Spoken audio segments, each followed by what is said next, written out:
నమస్కారం. ఘంటారావానికి స్వాగతం. ముందుగా ప్రధాన అంశాలు. గవర్నర్లు పంపిన బిల్లులపై 3 నెలల్లో నిర్ణయం తీసుకోవాల్సిందే. గడువు దాటితే రాష్ట్రాలకు కారణాలు చెప్పాలని రాష్ట్రపతికి సుప్రీం సూచన.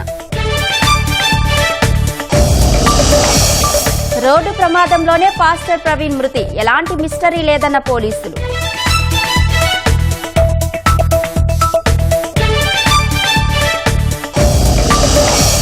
డిస్కంల టారిఫ్ సబ్సిడీ విడుదలకు అనుమతి ఇచ్చిన ప్రభుత్వం. 3 ప్రాంతాల్లోని విద్యుత్ పంపిణీ సంస్థలకు 4,470 కోట్లు.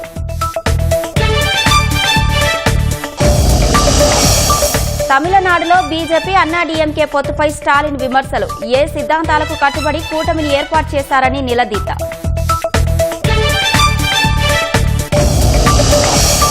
ఛత్తీస్గఢ్ ఎదురు కాల్పుల్లో 3 మావోయిస్టులు మృతి. అటవీ ప్రాంతంలో కొనసాగుతున్న సెర్చ్ ఆపరేషన్.